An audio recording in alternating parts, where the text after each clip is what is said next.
The arena on Station 7 was built for death. Everyone in the galaxy knew this.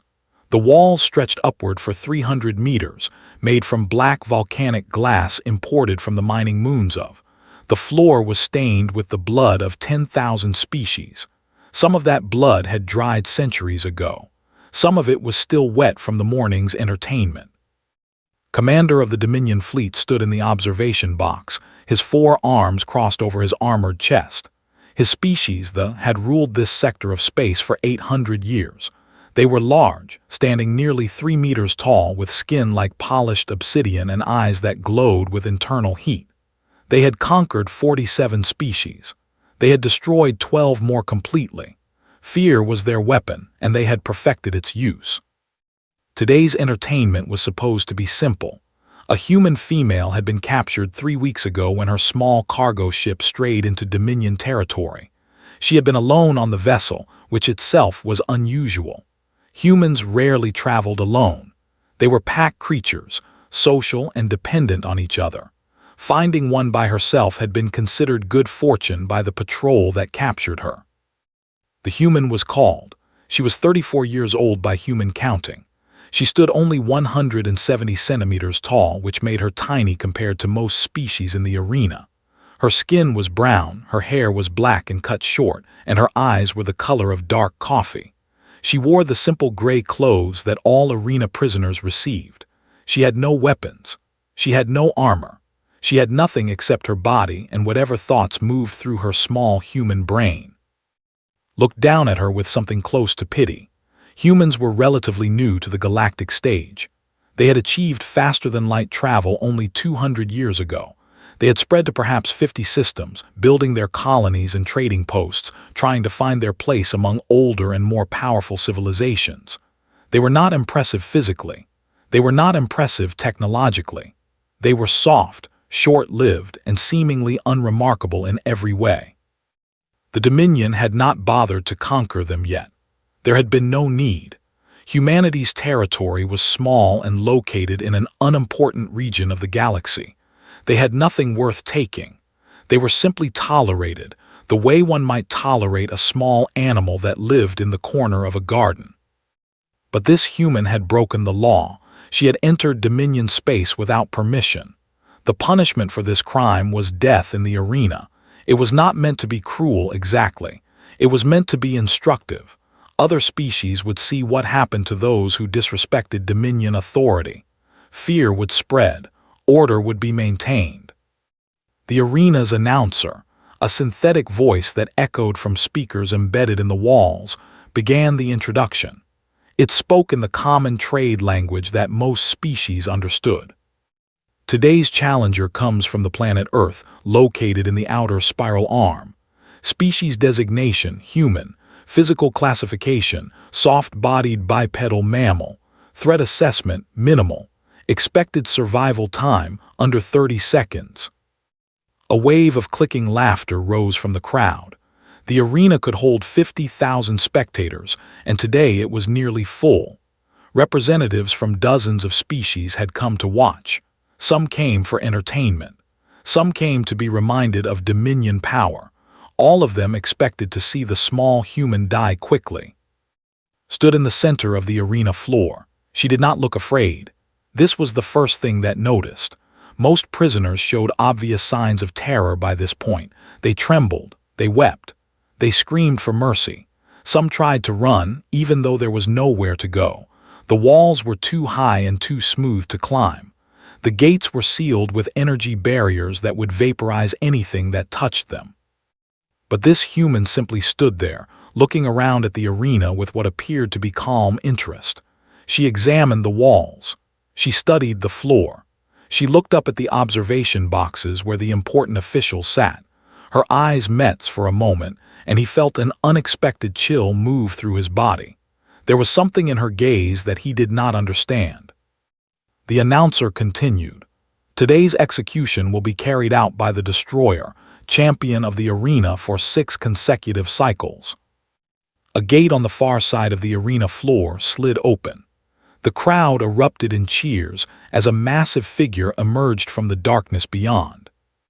was a species known throughout the galaxy for their physical power. He stood 4 meters tall and weighed over 1,000 kilograms. His body was covered in natural armor plates that could stop most projectile weapons. His arms ended in claws that could tear through starship hulls.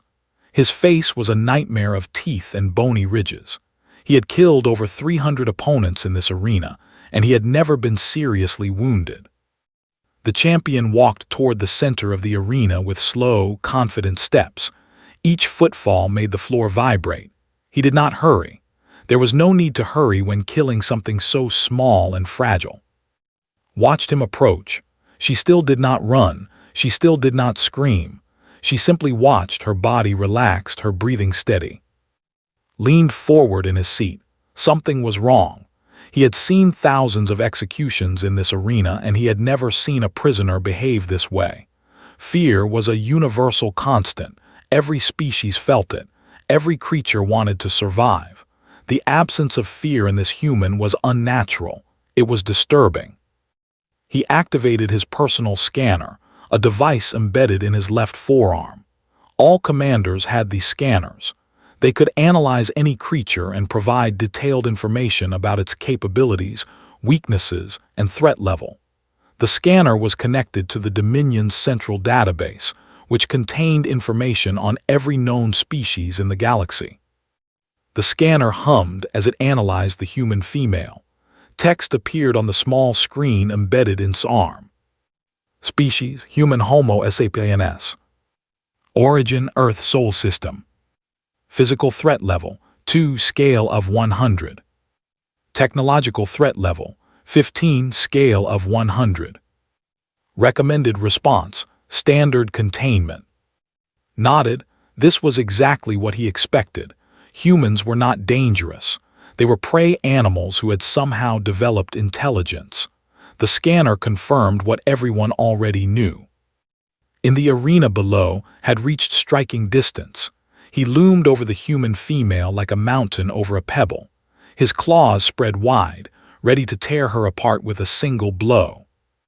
The champion spoke, his voice deep and rumbling. "Do you have any last words, small creature? It is tradition to allow the condemned to speak before death." Looked up at the massive alien, and then, impossibly, she smiled. "Just one question," she said. Her voice was calm and clear. It carried across the silent arena. "Who decided that fear should rule today?" The question made no sense to anyone watching. It was meaningless. It was the strange utterance of a creature that had lost its mind in the face of death. Did not bother to respond. He simply attacked. His right claw swept toward the human with enough force to cut through a combat vehicle. The blow was fast despite his size, traveling at nearly 60 kilometers per hour. No creature could possibly avoid it. Was no longer standing where the claw struck. She had moved. She had moved faster than its attack, faster than should have been possible for a soft-bodied mammal from an unremarkable planet. She was now standing 2 meters to the left, still calm, still relaxed, still watching. The crowd fell silent. Scanner made a sound he had never heard before. He looked down at his forearm. Threat assessment updating. Analysis in progress. Warning, anomalous data DTCTD.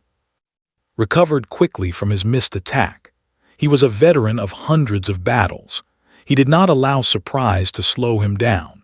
He spun toward the human and attacked again, this time with both claws slashing in a scissor pattern that would be impossible to avoid by moving left or right. Dropped to the ground, the claws passing through the space where her torso had been a fraction of a second earlier. She rolled backward, came to her feet, and resumed her relaxed stance. The crowd began to murmur. Something was wrong. Something was not going according to plan. His attacks became faster and more aggressive. He was no longer toying with his prey. He was fighting seriously now, using combinations of strikes that had killed champions from warrior species.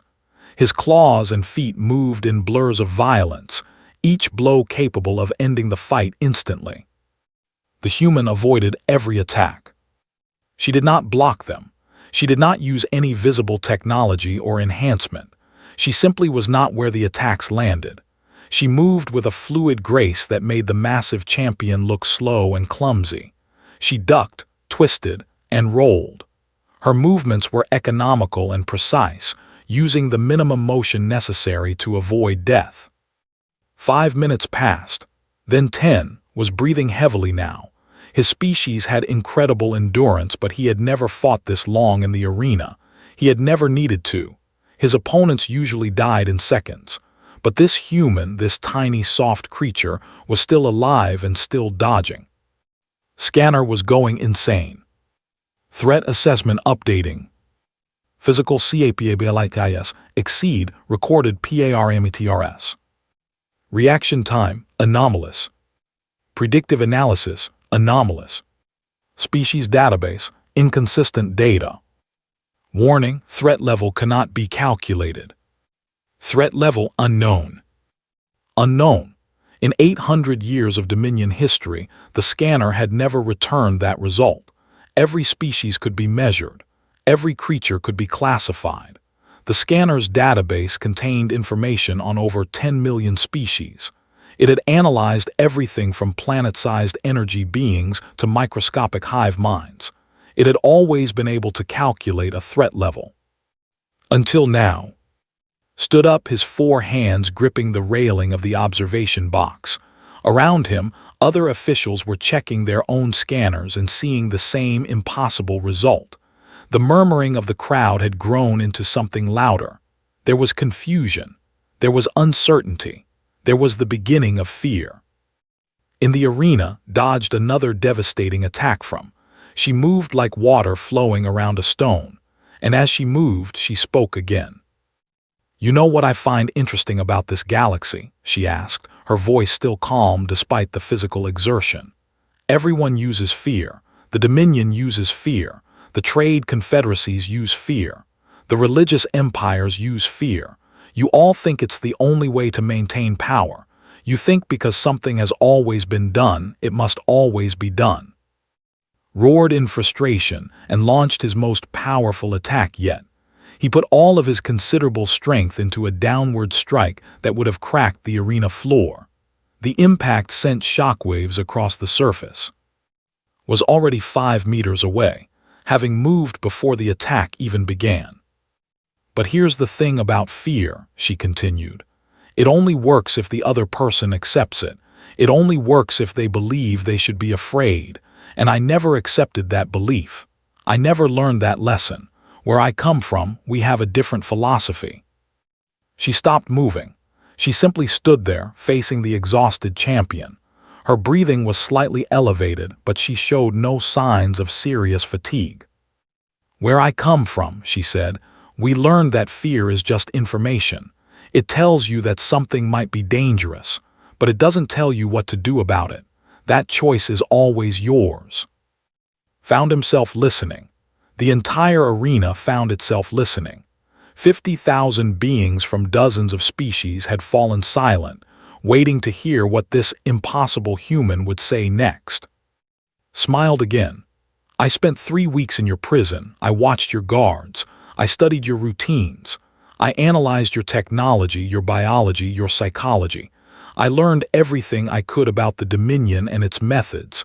And do you know what I discovered?" She took a step toward. The massive champion actually took a step backward. He did not know he was doing it. His body simply reacted to the strange energy that seemed to radiate from this tiny creature. "I discovered that you have ruled through fear for so long that you have forgotten how to do anything else. Your entire civilization is built on the assumption that other species will always be afraid of you. Every system, every protocol, every strategy depends on fear doing most of the work for you, and that means you have a critical weakness." She took another step forward, took another step back. "You have no idea what to do when someone isn't afraid." The arena was absolutely silent. Even the synthetic announcer had stopped speaking. Every eye and visual sensor was fixed on the small human female who stood before a champion who had never been defeated. His mind was in chaos. He was not a philosopher or a strategist. He was a fighter, a killer, a creature of instinct and violence, but something was happening inside him that he had never experienced before. He was facing a creature that should be terrified, that should be running and screaming and begging for mercy. Instead, she was walking toward him. She was talking to him. She was looking at him with eyes that held no fear at all. And for the first time in his life, the destroyer felt afraid. He did not understand the feeling. He had never been prey. He had always been the predator, the hunter, the one who brought death. But now, facing this tiny human, he felt something cold spreading through his body. His movements became uncertain. His confidence crumbled. "The human woman is unarmed," he said, his voice suddenly weak. "She has no weapons. She cannot hurt me." Nodded. "You're right. I have no weapons and I have no intention of hurting you. I could have attacked you dozens of times during our little dance. You left yourself open with almost every strike. But I'm not here to kill you. I'm here to prove a point." She turned away from and looked up at the observation boxes. Her eyes found, and she held his gaze. "I'm here to show everyone watching that the Dominion's power is an illusion. You rule through fear, but fear is not a real thing. It's just a feeling. It's just a choice. And any species anywhere in the galaxy can choose not to be afraid anymore." Her voice rose, carrying across the arena with impossible clarity. "Your scanners can't classify me because I'm not doing anything your database understands. I'm not using superior technology. I'm not enhanced or modified. I'm just a human being who trained her body and mind to reject fear. And if one ordinary human can do that, imagine what billions of humans could do. Imagine what happens when the entire galaxy decides to stop being afraid." Scanner updated again. Threat assessment, unknown. Strategic analysis, unknown. Predicted outcome, unknown. Warning, current tactical framework may be obsolete. Recommendation, immediate consultation with Central Command. The commander's hands were shaking. He had never felt this way before. He did not have words for the sensation that was spreading through his body. In the arena below, turned back too. The massive champion was standing motionless, his claws lowered, his aggressive posture completely gone. "You can kill me now if you want," said. "I won't run. I won't fight back. Your claws can certainly tear me apart.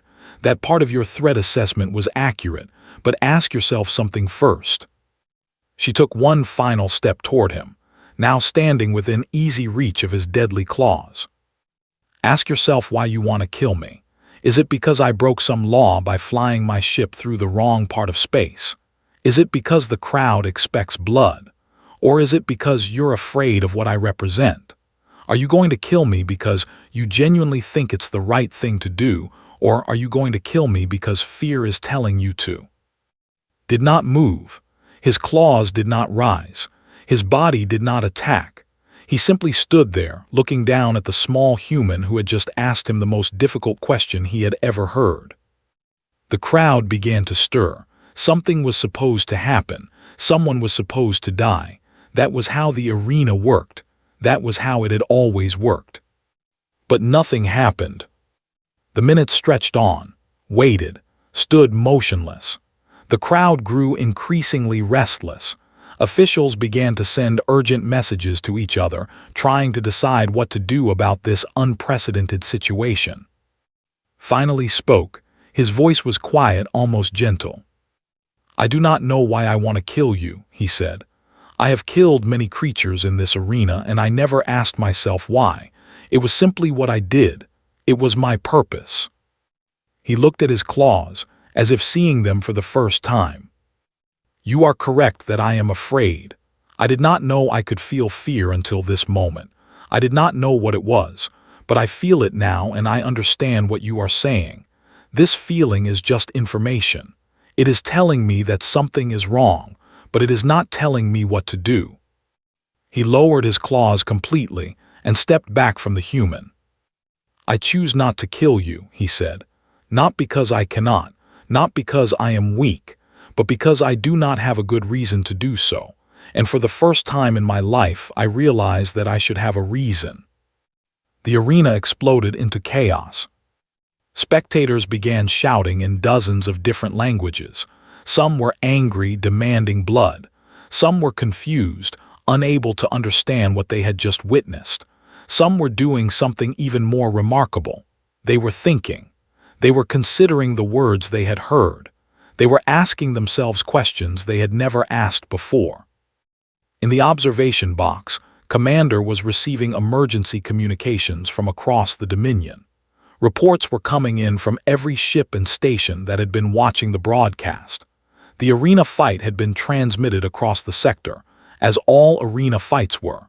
Millions of beings had just witnessed a human female dodge a champion's attacks for 15 minutes and then convince him not to kill her. The messages were frantic. Officials wanted to know what to do. Analysts wanted to understand what had happened.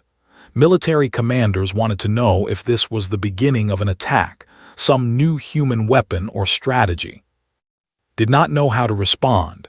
His scanner continued to display the same impossible message, threat level, unknown. He looked down at the arena floor, where still stood beside the champion who had refused to kill her. She was looking up at him again, and this time he thought he could read the expression on her face. It was not triumph. It was not mockery. It was something that looked almost like compassion. "Your species has been in power for 800 years, she called up to him. "You've had 800 years to learn and grow and become something better, but you spent all that time perfecting fear instead. You could have built partnerships. You could have inspired loyalty. You could have created something that would last forever. Instead, you built a house of cards and you convinced yourself that the cards would never fall because everyone was too afraid to touch them." She shook her head slowly. "Humanity is young. We've only been out here among the stars for a couple of centuries. We have so much to learn and we make so many mistakes, but we learned something very early that you never did. We learned that the only sustainable power comes from respect and cooperation. Fear can build empires, but it can't maintain them. Eventually, someone stops being afraid, and when that happens, everything built on fear comes crashing down." Found his voice. It was rough and uncertain, but it emerged. "What do you want?" he asked. "Why did you come to our space? What is your purpose?" Smiled, and it was a warm smile, a genuine smile, the smile of someone who was not an enemy. "I came because I wanted to deliver a message. My government didn't send me. My people don't even know I'm here. This was my choice, my personal mission, and the message is simple." She spread her arms wide, addressing not just but the entire arena, and everyone watching the broadcast across the sector. "Humanity is not afraid of you. We see your warships and your weapons and your conquest, and we are not afraid. We see your arena and your champions and your executions, and we are not afraid. We understand that you are powerful. We understand that you could destroy our colonies if you chose to.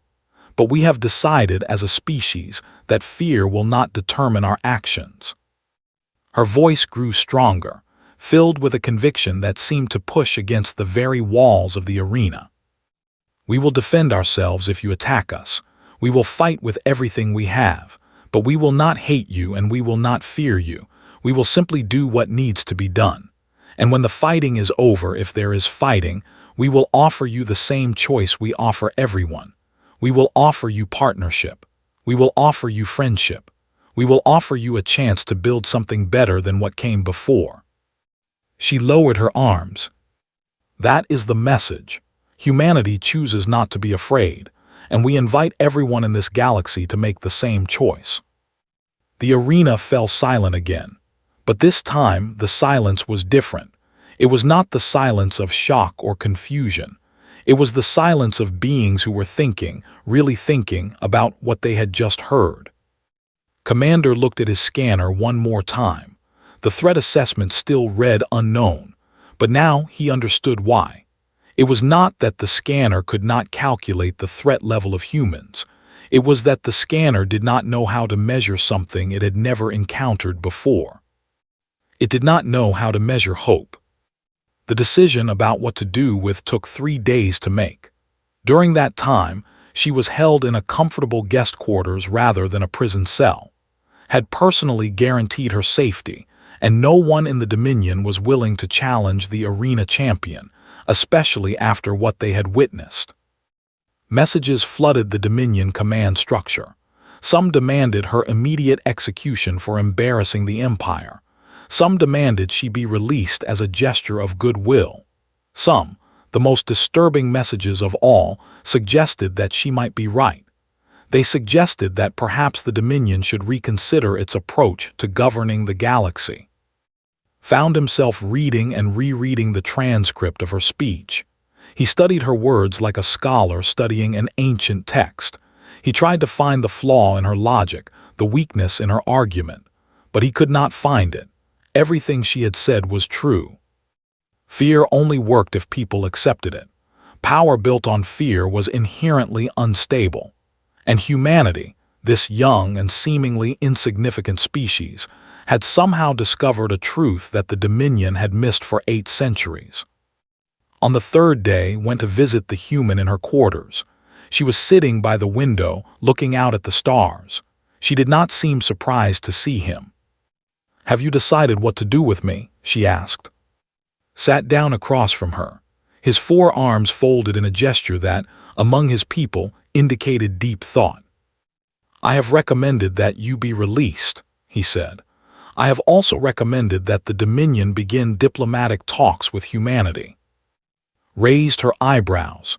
That must have been a difficult recommendation to make. "It was," admitted. "Many of my peers think I have lost my mind. They believe I have been affected by some kind of human psychological weapon." "Have you?" The commander was silent for a long moment. Then he made a sound that did not recognize. It took her a moment to realize he was laughing. "Perhaps," he said. "If it is a weapon, it is a strange one. It does not destroy. It does not conquer. It simply asks questions and waits for the listener to find answers." He looked at her with his glowing eyes. "You asked who decided that fear should rule today. I have spent 3 days thinking about that question, and I have realized that I do not know the answer. Fear has always ruled. It has ruled for so long that we forgot anyone ever decided it should. We forgot that there was ever a choice." Nodded slowly. "That's how it works. Fear becomes normal. It becomes the background noise of existence. People stop noticing it, stop questioning it, stop realizing that things could be different. Breaking that pattern is hard. It requires someone to stand up and ask the question out loud. And you chose to be that person." "Someone had to be, and I had nothing to lose." She smiled again, that warm smile that seemed so out of place in a universe built on violence. "I don't have a family, I don't have children. My ship was old and barely functional. If the Dominion killed me, I would just be one more human who died in space. But if the Dominion listened, even a little bit, then maybe I could help change something." Studied her face, trying to understand the creature before him. "You are either the bravest being I have ever met," he said, "or the most foolish." "Probably both," admitted. "That seems to be a human specialty. We're very good at being brave and foolish at the same time." The commander stood up. "Your ship has been repaired, better than repaired actually. Our engineers upgraded several systems. Consider it a gift from the Dominion." Stood as well, and the diplomatic talks. "They will happen. I cannot promise they will succeed. The Dominion is old and set in its ways. Change will not come easily, but you have planted a seed. You have made us question something we never questioned before. Whatever happens next, the galaxy will never be quite the same." He extended one of his 4 hands toward her, took it, feeling the cool, smooth skin of the against her palm. "Thank you for listening," she said. "Thank you for speaking," he replied. Left Station 7 the next morning. Her upgraded ship carried her away from Dominion space, back toward human territory. Behind her, she left an empire that was beginning to crack, not from external force, but from internal questioning. She left officials who were starting to ask themselves why they ruled through fear. She left soldiers who were wondering if there might be a better way. She left a champion who had discovered that he could choose not to kill. And she left a scanner that could not calculate a threat level, because it did not have a category for what humanity really was. The message spread across the galaxy in the weeks that followed. The video of Stand in the Arena was and shared and analyzed by thousands of species. Some dismissed it as propaganda. Some called it a trick. But many, far more than anyone expected, watched the small human stand before a giant and ask who decided that fear should rule. And those watchers began to ask themselves the same question. On dozens of worlds, in hundreds of cultures, beings who had accepted fear as a fundamental fact of existence started to wonder if it had to be that way. They started to look at their own empires and governments and traditions with new eyes. They started to consider possibilities they had never imagined. It was not a revolution.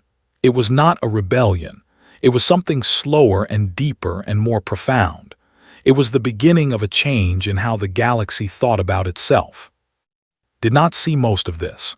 She was just one human with an old ship and a strange idea. She returned to human space and continued her life, delivering cargo between colonies, helping where she could, living simply and quietly. But sometimes, late at night, she would receive messages from strangers. Messages in alien languages that she needed translation software to read. Messages from beings she had never met, on worlds she had never visited. The messages all said variations of the same thing. Thank you, you helped me see that I had a choice. You helped me understand that fear does not have to rule. And would smile at those messages, and she would think about that moment in the arena when she had asked her question. Who decided that fear should rule today? No one had decided. That was the answer. Fear had simply accumulated over millions of years, becoming so normal that everyone forgot it could be rejected. But now that forgetting was ending. Now beings across the galaxy were remembering that they had always had a choice. The scanner on its arm never did calculate a threat level for humanity. Eventually, he stopped trying. He came to understand that the question itself was wrong. Humans were not a threat to be measured. They were a possibility to be considered. They represented a different way of existing in the universe, a way that did not depend on dominance and submission. And that possibility, once seen, could not be unseen. The first diplomatic meeting between the Dominion and humanity took place 6 months after Stand in the Arena. It was held on a neutral station, with representatives from both sides meeting face to face for the first time. The Dominion delegation was large and impressive, filled with high-ranking officials and military commanders. They came expecting to negotiate from a position of strength, to establish terms that favored their ancient empire. The human delegation was small, just 5 people, none of them carrying weapons, none of them showing any signs of intimidation. The lead negotiator was a middle-aged woman with gray hair and calm eyes. She smiled at the across the table and spoke the first words of the meeting. "Before we begin," she said, "I want to thank you for being here. I know this is not easy for your empire. You have ruled through strength for a very long time, and the idea of negotiation must feel strange. But I believe we can find a way forward that benefits everyone." The Dominion officials exchanged glances. This was not how negotiations usually started. Where was the posturing? Where were the threats and demands? The human negotiator continued. "We are not here to compete with you. We are not here to challenge your authority or diminish your achievements. We are simply here to explore whether we can work together, whether we can build something new." She leaned forward slightly. "The universe is very large. There is room for all of us. There are problems that no single species can solve alone, and there is so much we could learn from each other if we chose cooperation over conflict." The Dominion's lead representative, an ancient named Al, studied the human for a long moment. "You speak as if fear does not exist," he said finally. "As if power does not matter, but these things are real. They shape the galaxy." The human nodded. They are real, but they are not the only things that are real. Curiosity is real. Compassion is real. The desire to grow and learn and become better is real. Fear and power are tools, not destinations. We can choose which tools to use. Al was silent for a long time. When he spoke again, his voice was thoughtful. One of your people taught us something recently. She stood in our arena and made us question things we had never questioned. She made us wonder if the galaxy could be different. He looked at the human negotiator with something that might have been respect. I did not believe it was possible. I did not believe anyone could change the way we think simply by asking questions. But she did. And now I find myself here, sitting across from humans, considering possibilities I never imagined. He straightened in his seat. Let us talk. Let us see what we can build together. The negotiations lasted for months. They were difficult and frustrating and sometimes seemed hopeless. 800 years of tradition could not be changed overnight, but progress was made, inch by painful inch. And all across the galaxy, other conversations were happening. Other species were talking to each other in new ways. Old enemies were meeting without weapons. Ancient grudges were being examined and questioned. The change was slow. It would take generations to complete, but it had begun. And it had begun with a single human standing in an arena, asking a simple question. Who decided that fear should rule today? The answer humanity showed the galaxy was everyone. And the beautiful thing about that answer was that it could change. Fear only ruled because people let it rule, and people could stop letting it rule whenever they chose. Never became famous. She did not want fame. She wanted only to plant a seed and watch it grow, and it did grow in ways she could never have predicted. Centuries later, when the galaxy had been transformed, when cooperation had replaced conquest, when ancient empires had evolved into something gentler and wiser, historians would look back and try to find the moment when everything changed. They would find a small cargo ship entering Dominion space. They would find an arena built for death. They would find a woman who dodged attacks and asked questions. And they would understand that the greatest weapon in the universe was not fear. It was the courage to reject fear. It was the wisdom to ask why things had to be the way they were. It was the choice, available to anyone at any time, to decide that today would be different. Made that choice, and the galaxy followed. The galaxy did not change quickly, knew this as she guided her ship through the cold darkness between stars. Real change never came quickly. It came in small moments, in quiet conversations, in decisions made by individuals who chose to see the universe differently than their parents had. 3 years had passed since her stand in the Dominion arena. 3 years since she had asked her question and watched an empire begin to doubt itself. In that time, she had continued her simple life as a cargo hauler, moving goods between colonies, staying beneath the notice of the powerful and the important. But the galaxy had not forgotten her. Messages still arrived from strangers on distant worlds. Invitations came from governments and organizations that wanted her to speak, to inspire, to lead movements and revolutions. She declined them all. She was not a leader. She was not a symbol. She was just a woman who had asked a question at the right moment. The real work of changing the galaxy would be done by others, by millions of beings making millions of small choices every day. Her current cargo was medical supplies bound for a colony on the edge of explored space. The colony was small, only a few thousand people, established by humans who wanted to escape the politics and complications of the more developed systems. They had built something simple and good on a world that nobody else wanted, and they needed basic medicines that they could not manufacture themselves. Enjoyed these runs. They reminded her why she had become a cargo hauler in the first place, not for profit or adventure, but for the simple satisfaction of helping people who needed help. Every delivery was a small act of connection, a thread in the web that bound humanity together across the vast distances of space. Her ship, the Quiet Hope, was much better than it had been before her encounter with the Dominion. The upgrades they had given her were impressive, improving her engine efficiency and navigation systems and life support. Sometimes she wondered if the Dominion engineers had known what they were doing, if they had deliberately given her a ship that could travel farther and do more. Perhaps they had understood even then that she was not finished with her work. The communication system chirped, pulling her attention from her thoughts. She checked the readout and frowned. The signal was coming from an unknown source, encrypted with protocols she did not recognize. This was unusual. Most communications in civilized space used standard encryption that any ship could decode. Unknown protocols meant either advanced technology or deliberate secrecy. Neither option was comforting. She considered ignoring the signal.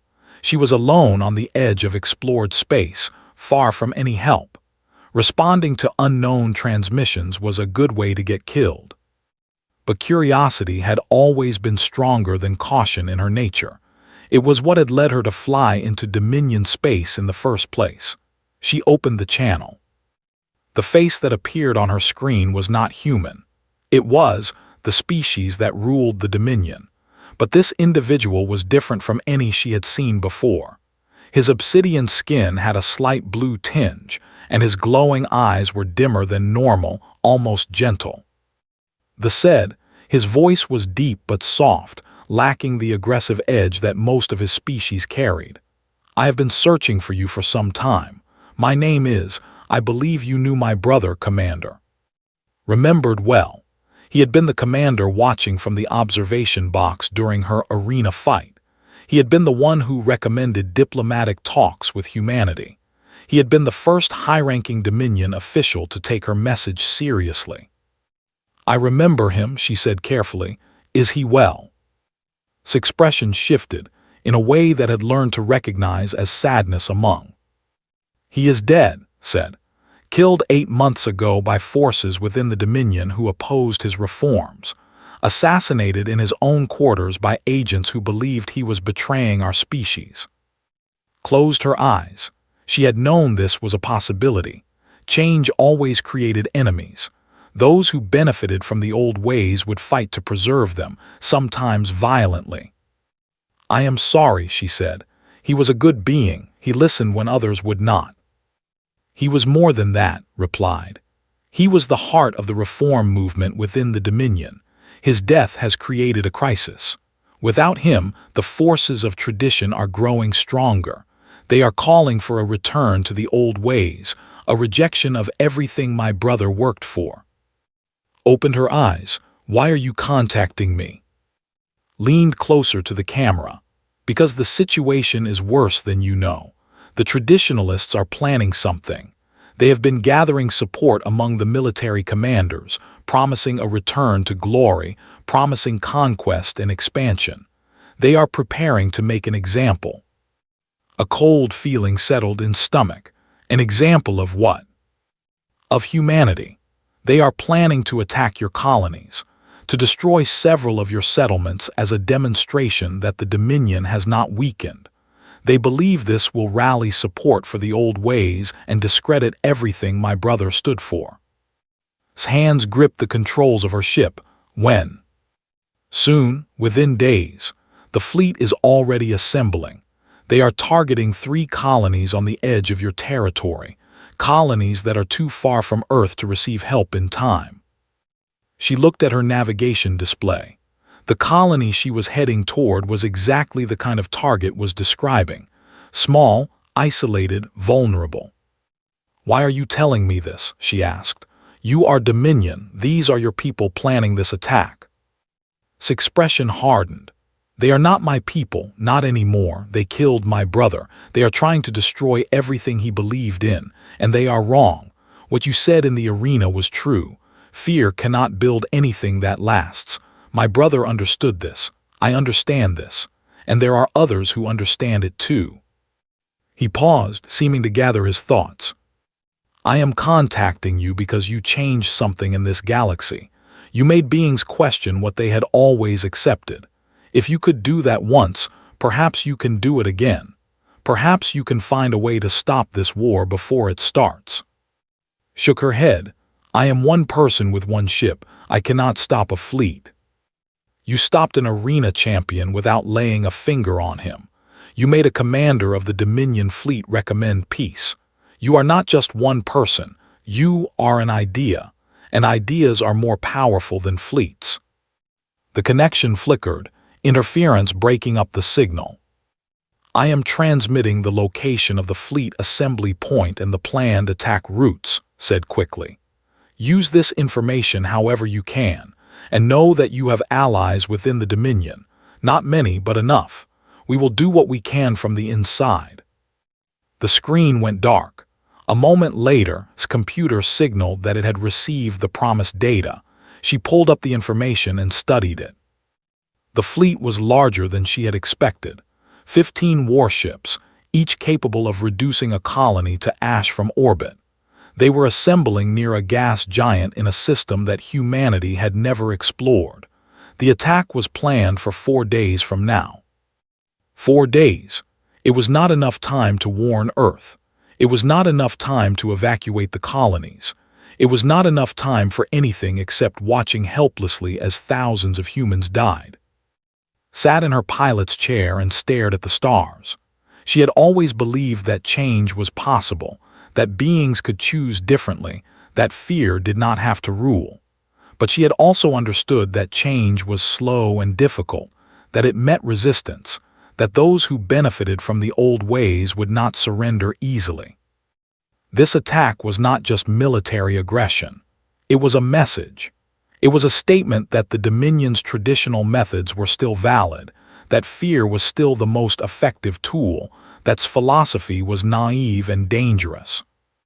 If the attack succeeded, it would set back everything that had been accomplished. It would prove to the galaxy that humanity's approach did not work, that rejecting fear only made you vulnerable. It would give power back to those who believed that domination was the only path to survival. Could not let that happen. She did not know what she could do. She did not have weapons or allies or armies. She had only herself and her ship, and the strange reputation she had gained from standing in an arena and asking questions. But she had learned something important in that arena. She had learned that the galaxy's expectations were not reality. The galaxy expected her to die. She had not died. The galaxy expected fear to control everything. It did not have to. The galaxy expected that one person could not change anything. Perhaps the galaxy was wrong about that too. She adjusted her course, turning away from the colony she had been heading toward. The medical supplies would have to wait. There was somewhere else she needed to be. The coordinates had given her placed the Dominion fleet assembly in a system called 4. It was deep in Dominion territory, far from any human presence, surrounded by loyal military installations. Even if humanity had known about the attack, getting a force to 4 would have been impossible. Did not intend to fight the fleet. Fighting was not her way, but there might be other options. She spent the first day of travel studying everything she knew about the Dominion, about its politics and factions, about the beings who led the traditionalist movement. She needed to understand what she was dealing with. The leader of the planned attack was an admiral named Al, remembered the name. He had been present at the first diplomatic meeting between the Dominion and humanity. He had seemed willing to listen then, willing to consider new possibilities. What had changed? She searched through the records and communications she had access to, trying to piece together the story. What she found troubled her deeply. Al had indeed been open to reform in the early days. He had supported its recommendations. He had participated in the diplomatic talks in good faith. But something had happened 6 months ago that changed everything. His daughter had been killed. The details were unclear. Some reports said it was an accident. Some said it was an attack by insurgents who opposed the Dominion's traditional authority. Some whispered that it had been arranged by traditionalist factions who wanted to turn Al against the reforms. Whatever the truth, the result was the same. A father who had been moving toward acceptance of new ideas had lost his child, and his grief had transformed into rage. He blamed the reforms for creating instability. He blamed humans for spreading their dangerous philosophy. He blamed everyone except those who were actually responsible. Understood grief. She understood how it could twist a person's thinking, how it could make simple answers appealing, how it could transform pain into anger and anger into violence. Al was not a monster. He was a father who had lost everything he loved, and he was lashing out at the universe that had taken it from him. This knowledge changed her approach. She could not reason with hatred or ideology, but perhaps she could reach the grief beneath them. The journey to 4 took 2 more days. Spent that time preparing, not weapons or defenses, but something more important. She prepared herself mentally and emotionally for what she was about to attempt. She also made a recording, a long message that explained everything she knew, everything she had learned, everything she was about to do. She set the message to transmit automatically if she did not cancel it within 12 hours. It would go to Earth, to the human colonies, to every contact she had made across the galaxy.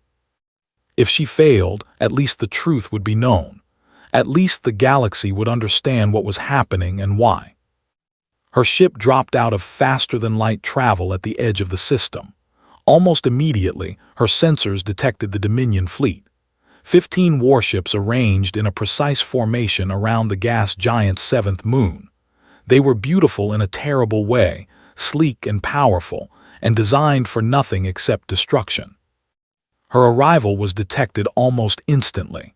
A communication request came through before she had time to make any decisions. The face on her screen was Al himself. He was older than she expected, his obsidian skin showing the subtle cracks that indicated advanced age among. His eyes still glowed, but there was something empty in them, something broken. "Human vessel," he said. His voice was cold and flat. "You have entered restricted Dominion space. Identify yourself." "My name is," she replied. "I believe you have heard of me." Al's expression did not change, but she saw a flicker in his eyes, recognition, and something else, anger. "The arena woman, the one who asks questions." His voice remained cold. "You have come a long way to die." "I have not come to die. I have come to talk." "There is nothing to talk about. Your species will serve as an example. Your colonies will burn. The galaxy will remember what happens to those who challenge the natural order." Forced herself to remain calm, she had expected this response. She had prepared for it. "I know about your daughter," she said quietly. Al's composure cracked. His eyes flared brighter and his voice rose. "You know nothing about my daughter. You know nothing about what was taken from me. I know that you loved her. I know that losing her destroyed something inside you. I know that the pain you are feeling right now makes you want to destroy something in return, to make the universe pay for what it did to you." The Admiral's jaw tightened. "Do not speak of things you do not understand, human." "I understand grief, Admiral. I understand what it does to a person. It makes the whole universe seem cruel and meaningless. It makes you want to strike back at anything within reach. It tells you that nothing matters anymore except the anger that fills the space where love used to be." She leaned forward, looking directly into the camera. "But grief lies. It tells you that destroying things will make you feel better. It does not. It tells you that hurting others will ease your pain. It does not. It tells you that the anger will eventually fade if you just give it what it wants. It does not. The anger only grows. The emptiness only deepens, and at the end you find yourself surrounded by ruins, with nothing left to show for your pain except more pain." Al said nothing. His face was a mask of rigid control, but could see the struggle beneath it. She was reaching him. She did not know if it would be enough, but she was reaching him. "Your daughter would not want this," continued. No child wants their parent to become a destroyer of worlds. No child wants their death to be the reason for genocide. Whatever she was like in life, whatever values she held, whatever dreams she had, they did not include watching her father murder thousands of innocent people in her name. You did not know her, Al growled. You have no right to speak of what she would have wanted. Then tell me, said. Tell me about her. Tell me who she was. Tell me what she loved, what she hoped for, what made her laugh. Tell me and I will listen. I will understand. And maybe, through understanding, we can find a path that does not end in blood. The silence stretched between them. On the screens around her could see the Dominion warships holding their positions, waiting for their admiral's orders. One word from him and she would be vaporized. One word and the attack would proceed. One word and thousands of humans would die. Al closed his eyes. When he opened them again, they were different. The anger was still there, but beneath it she could see something else. Something raw and wounded and desperately human, despite coming from a species that was anything but. Her name was Al, he said. His voice was barely above a whisper. She was young, only 40 cycles, barely an adult by our standards. She loved art. She could create images using light itself, weaving colors and patterns that no one else could see until she made them visible. She wanted to travel to other worlds to see what alien species created, to learn from their traditions and share her own. He paused, collecting himself. She believed in your message.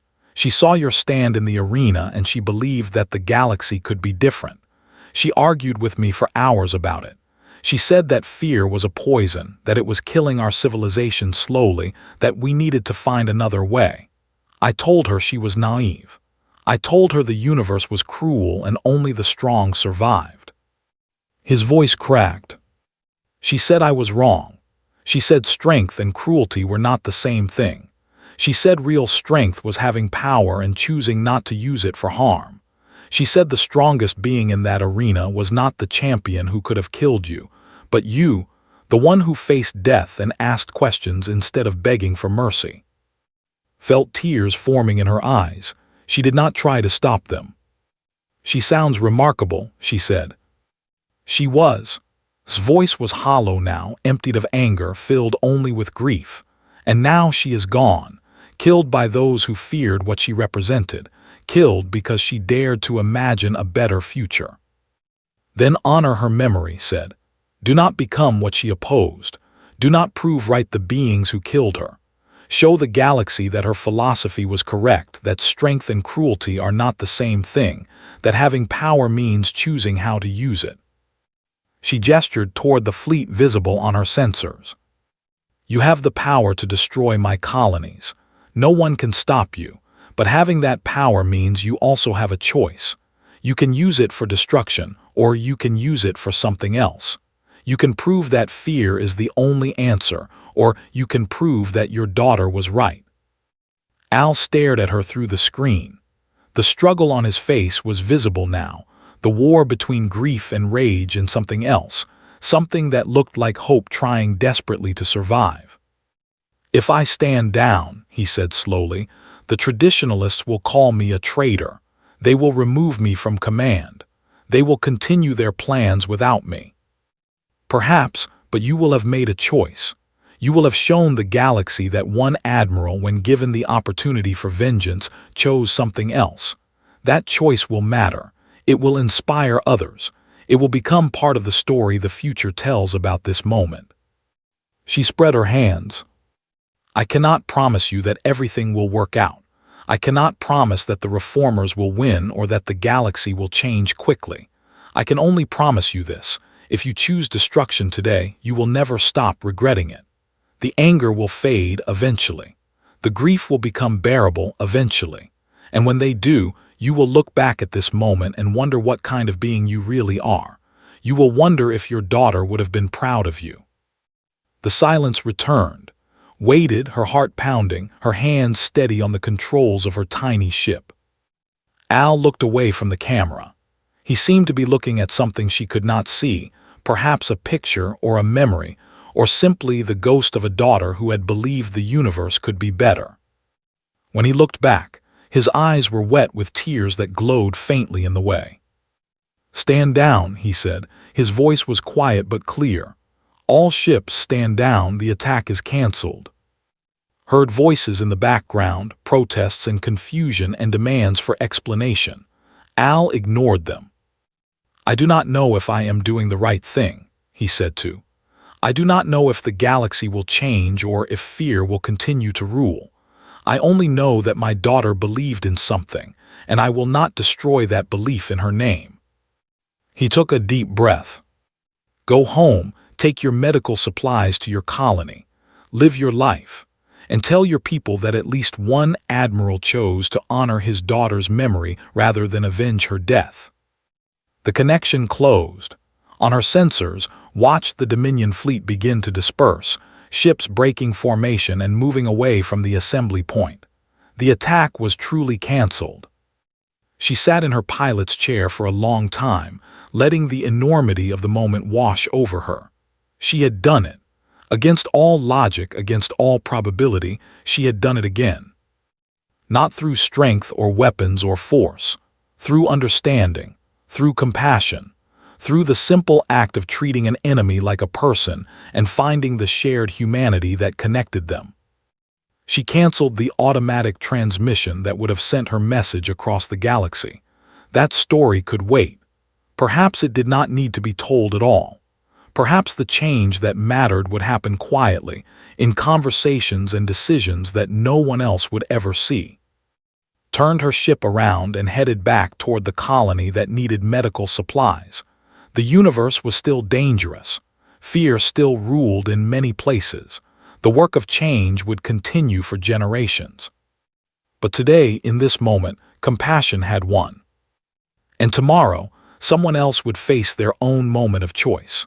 Someone else would stand at the crossroads between fear and hope. And maybe, just maybe, they would remember the story of a human woman who asked questions and an alien admiral who chose to honor his daughter's memory.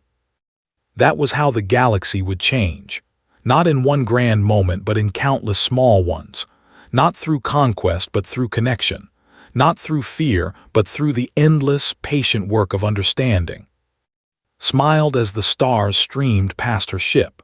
She did not know what the future held. She did not know if humanity would survive, or if the Dominion would reform, or if the galaxy would ever truly embrace a different way of being. But she knew this. Every moment was an opportunity. Every encounter was a chance to plant a seed. Every question asked in good faith was a gift to the universe. And somewhere she believed, a young artist named Al would have been proud of what happened today. The news of Al's decision spread slowly through the Dominion. For the traditionalists, it was a betrayal, proof that the reforms had weakened even their most loyal commanders. For the reformers, it was a miracle, evidence that change was truly possible. The political battles that followed were fierce and complicated. Al was removed from command as he had predicted, but he was not executed or imprisoned. Too many beings had seen what happened, had heard his reasons, had been moved by his choice. Killing him would have made him a martyr. The traditionalists were forced to let him live. He spent his remaining years writing about his daughter's philosophy, about the lessons she had taught him, about the moment when he chose to honor her memory instead of avenging her death. His writings spread through the Dominion and beyond, reaching species that had never heard of or the stand in the arena. The words of a grieving father, choosing hope over hatred, proved to be as powerful as any speech in any arena. Meanwhile, humanity continued its quiet expansion across the stars. The colonies grew, trade routes developed. Connections formed with other species who were curious about this strange approach to existence, this rejection of fear as a governing principle. There were setbacks and failures and moments of doubt. Not every encounter ended peacefully. Not every conversation led to understanding. Humanity made mistakes, as all species do. They sometimes gave in to fear themselves, forgetting the lessons that had demonstrated. But the core philosophy remained. Fear was just information. It did not have to determine actions. Every being, every species, every civilization had a choice about what to do with the feelings that moved through them. 10 years after its journey to 4, the Dominion officially entered into a partnership agreement with humanity. It was not an alliance exactly, but a framework for cooperation, for trade and cultural exchange and joint exploration of unknown regions. The agreement was signed by Commander, who had risen to a position of significant influence within the reformed Dominion. He had been working tirelessly since his brother's death, building networks of support, changing minds one conversation at a time. At the signing ceremony, he spoke about, "She is not a soldier or a diplomat or a leader," he said. "She is a cargo hauler who asked a question in an arena, but that question changed everything. It made us realize that the way things had always been done was not the way things had to be done. It made us see that fear was a choice, not a necessity. It made us understand that the strongest beings in the universe are not those who can destroy, but those who can choose not to." He looked out at the assembled representatives from both species. Humanity did not conquer us. They did not defeat us in battle. They simply showed us a different way of existing, and we chose to follow it. That is what real power looks like. Not the ability to force others to submit, but the ability to inspire others to change. The ceremony ended with a gesture that would have been unthinkable a decade earlier. Extended his hand toward the human representative, and they shook, skin touching skin, two species choosing connection over conflict. Watched the ceremony on her ship's small screen. She was in deep space again, hauling cargo to another distant colony, living the quiet life she had always wanted. But she allowed herself a moment of satisfaction, a moment of pride in what had been accomplished. Then she turned off the screen and went back to work. The universe did not need her to be special. It needed her to be steady, to keep making small choices that accumulated into something larger, to keep asking questions and listening to answers and treating every being she met as worthy of respect. That was the real lesson she had learned in the arena. Not that she was exceptional, but that everyone was. Every being in the galaxy had the capacity to choose differently, to reject fear, to build something better. She had simply demonstrated what that looked like. The actual building was up to everyone else. 20 years passed, then 50, then 100. The galaxy changed slowly but surely. The Dominion transformed into something more complex, a federation of species working together rather than a hierarchy ruled through intimidation. Other empires followed similar paths, inspired by what they saw, questioning what they had always accepted. Fear did not disappear. It could not disappear. It was a fundamental part of how conscious beings processed the world around them, but its role changed.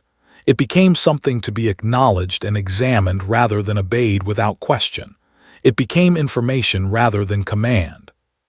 Humanity grew and spread and eventually became one of the major powers in the galaxy, not through conquest or domination, but through the steady accumulation of connections and partnerships and mutual understanding. They faced challenges and conflicts and sometimes had to defend themselves with force, but they never forgot the philosophy that had brought them this far. Every human child learned about. They learned about the arena and the question and the admiral who chose to honor his daughter. They learned that fear was just a feeling and that feelings did not determine actions. They learned that the strongest response to hatred was understanding. And when those children grew up and went out into the universe, they carried that philosophy with them. They asked questions. They listened to answers. They treated every being they met as worthy of respect, even enemies, even those who wished them harm. It was not a perfect philosophy. Humanity was not a perfect species. There were failures and disappointments and times when fear won after all. But the overall arc bent toward something better, something that had glimpsed in that arena when she dodged a champion's attacks and asked who decided that fear should rule. Herself lived to be 97 years old. She never stopped working, never stopped hauling cargo, never stopped making small connections between distant places. She turned down every offer to become something more, to lead movements or speak to crowds or represent humanity in negotiations. She had done her part, she said. The rest was up to everyone else. When she died peacefully on her ship in the space between stars, the galaxy mourned. Messages came from thousands of worlds, from species she had never met, from beings who had heard her story and been changed by it. They thanked her for asking a question that nobody else had thought to ask. They thanked her for showing them that choices were always possible. Her ship was recovered and placed in a museum on Earth. Visitors from across the galaxy came to see it, to stand in the small cockpit where a single human had changed the course of history. They read her words and studied her life, and tried to understand how someone so ordinary had accomplished something so extraordinary. The answer, they eventually realized, was in the question itself. Who decided that fear should rule? Nobody had decided.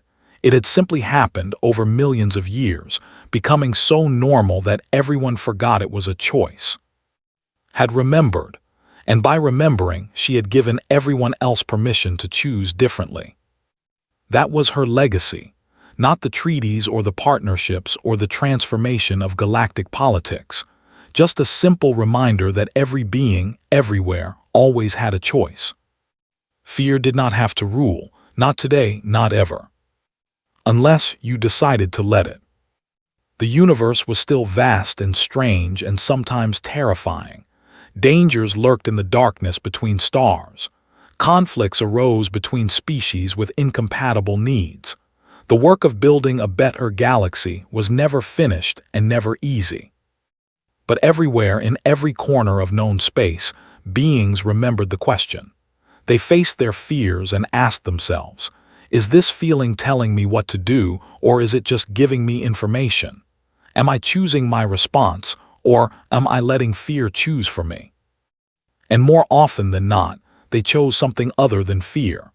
They chose curiosity, compassion, courage, connection. They chose to see the beings in front of them as worthy of understanding rather than deserving of destruction. One question, asked in an arena built for death, had become the foundation of a new way of existing. One small human, facing impossible odds, had shown the galaxy that impossibility was just another assumption waiting to be questioned. The scanners that tried to assess humanity's threat level never did reach a conclusion. They could not calculate the danger posed by a species that rejected the rules by which danger was usually measured. Eventually, the Dominion stopped trying to classify humans at all. They were simply listed as unique in the database, a category that had never existed before. It was, perhaps, the most accurate assessment anyone had ever made. Humanity was unique, not because of their technology or their biology or their military power, but because of their stubborn insistence that the universe could be different. They were proof that fear was optional. They were evidence that compassion could survive in a hostile cosmos. They were a reminder to every species that encountered them that choices were always available. And somewhere, in whatever realm exists beyond the physical universe, watched the galaxy she had helped to change.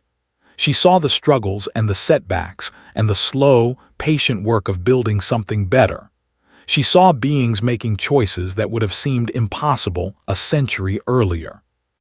And she smiled, the same warm smile she had shown to in the arena, to in the observation box, to Al on the edge of vengeance. The galaxy was learning. Slowly, imperfectly, painfully, it was learning. Fear did not have to rule, today or any day. All it took was someone willing to ask the question. And now, finally, the galaxy was full of beings asking that question. Had done her part. The rest, as she had always said, was up to everyone else. And everyone else was rising to the occasion. One choice at a time, one connection at a time, one moment of courage at a time. The galaxy was changing. And fear, for the first time in millions of years, was losing its grip on the universe. Not because it had been defeated, but because beings everywhere had finally decided to stop letting it win.